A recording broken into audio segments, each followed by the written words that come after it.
నమో మహద్భ్యో ఋషిభ్యో గురుభ్యో నమః.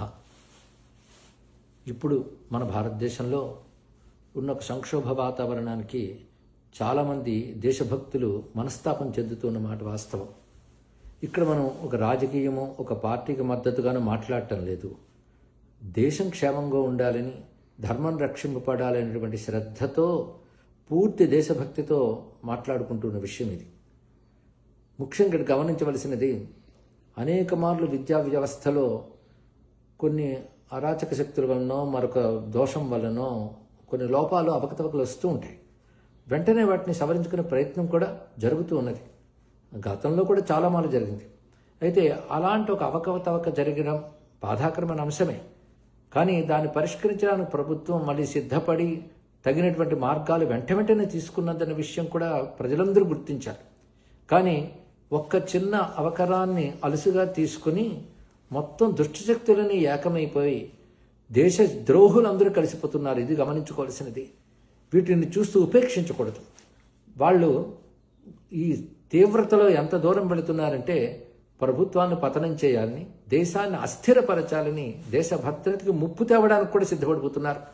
ఆ పదవీ లాలస అనేటువంటి ఒక తీవ్రమైన రాక్షస లక్షణం చేత వాళ్ళు ఎలాంటి దుష్టత్వానికైనా సిద్ధపడిపోతున్నారు. ఈ సమయంలో ఒకవైపు దేశద్రోహం ఎంత చేస్తున్నారో, హిందూ ధర్మాన్ని అవమానించడం, నిందించడం అంత చేస్తున్నారు. అది కూడా గమనించవలసిన అంశం. అదే సమయంలో వాళ్ళు నాస్తికులను చెప్పుకుంటున్న వాళ్ళు ఇతర మతాల వాళ్ళని వెనకేసుకురావడం ఎందుకు? అసలు జరుగుతున్న అంశానికి దీనికి ఏమైనా సంబంధం ఉందా?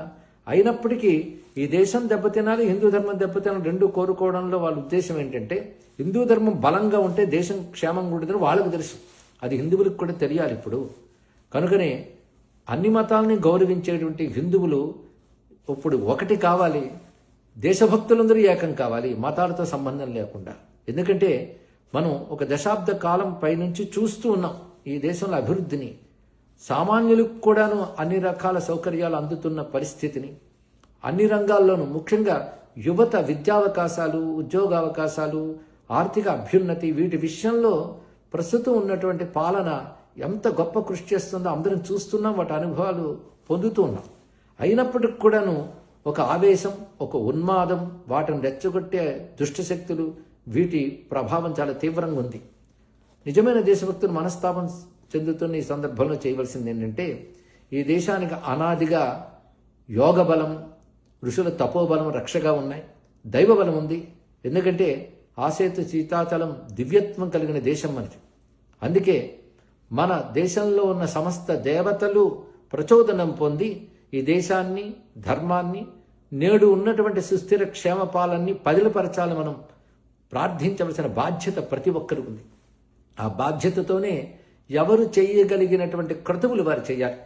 మనం ఎప్పుడూ కూడా సర్వబాధా ప్రశనం త్రైలోక్యస్యాఖిలేశ్వరి ఏవమేవ త్వయా కార్యం అస్మద్వైర వినాశనం అంటున్నాం. ముల్లోకాలు క్షేమంగా ఉండాలని కోరుకునేటువంటి సనాతన ధర్మంలో పుట్టిన మన అందరం కూడాను ఈ ధర్మానికి, దేశానికి విఘాతం కలిగించే దుష్టశక్తులు కూడాను పరిమార్చబడాలని కూడా మనం ప్రార్థన చేయాలి. ఇలాంటి సంకల్పంతో ఎవరు చేయగలిగింది వారు చేయాలి. విష్ణు సహస్రనామ హవనం చేయొచ్చు, పురుషసూక్త హవనం చేయొచ్చు, అదేవిధంగా సుదర్శన హోమాలు చేయవచ్చు, ఇంకా రుద్రహోమాలు, చండీ హోమాలు, మన్యసూక్త హోమాలు కూడా చేయవచ్చు. ఇంకా దశమహావిద్యలు, శ్రీ విద్యలు, ఉపదేశాలు పొందిన పెద్ద పెద్ద వాళ్ళు ఉన్నారు. చండీ హోమాలు చేసేటువంటి గొప్ప గొప్ప ఉపాసకులు కూడా ఉన్నారు. వారందరూ ఏదో వ్యక్తి కోసమో, కుటుంబం కోసమో, మరొక లబ్ధి కోసమో ఇంతవరకు హోమాలు చేసి ఉండవచ్చు గాక.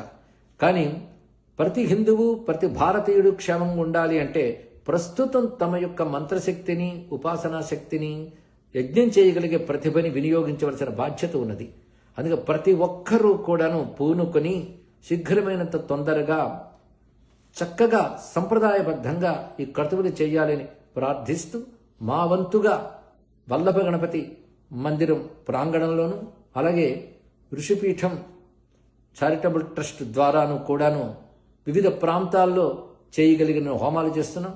అలాగే ప్రవచనాలు వింటూ, గ్రంథాలు చదువుతూ అభిమానం ఏర్పరచుకున్న వారందరూ కూడా వారి వారి ఊర్లలో సంప్రదాయబద్ధంగా ఈ క్రతువులు చేసి ప్రస్తుతం దేశాన్ని రక్షించాలి.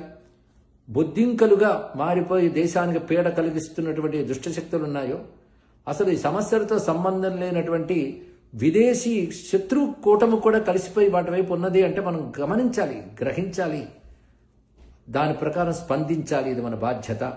తప్పకుండా సకల దేవతాత్మికైన పరాశక్తి ఆ జగన్మాత దుర్గాంబిక సనాతన ధర్మాన్ని, భారతదేశాన్ని, సుస్థిరమైన పాలన్ని పరిరక్షిస్తుంది. అందులో సందేహం లేదు. అలాగే రకరకాల దురుద్దేశాలతో, దురాశలతో ఏకమవుతున్నటువంటి దుష్టశక్తులన్నీ కూడా అతి శీఘ్రంగా పలాయనం చెత్తగిస్తానన్న సందేహం లేదు. సర్వం శ్రీ జగన్మాతృ చరణారవిందార్పణమస్తు. నమో దేవ్యై మహాదేవ్యై శివాయై సతతం నమః. నమ ప్రకృత్యై భద్రాయై నియతాః ప్రణతాస్మతాం. సర్వమంగళ మాంగళ్యే శివే సర్వార్థ సాధికే శరణ్యే త్రయంబకే గౌరీ నారాయణి నమోస్తుతే. సర్వబాధా ప్రశమనం త్రైలోక్యస్యాఖిలేశ్వరి ఏవమేవ త్వయా కార్యం అస్మద్వైర వినాశనం. శ్రీమన్నారాయణాయ వాసుదేవాయ గోవిందాయ విష్ణవే నమో నమః. శ్రీరామ జయ రామ జయ జయ రామ.